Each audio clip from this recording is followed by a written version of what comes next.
Hej! Arne Forsén heter jag. Jag undervisar här på KMH. Mitt stora intresse både som pedagog och musiker är improvisation. Och det är i många former. Som musiker kanske jag framförallt arbetar med jazz och friare improvisation, men även folkmusik, världsmusik och på den delen klassisk musik. Och nu på alumndagen ska jag både ha en workshop i pianoimprovisation men även för ensemble med blandade instrument. Jag brukar ofta utgå från enkla grundstenar, musikaliska grundstenar som inte är så genrebundna egentligen, är stilbundna. Det kan vara intervall, det kan vara rytmer, någon slags musikalisk idé eller musikalisk ram som i sin tur ger mycket frihet åt olika håll.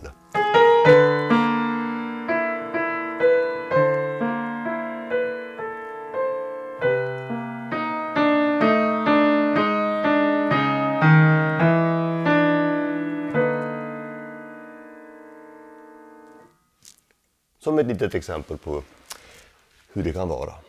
Så välkommen till mina workshops.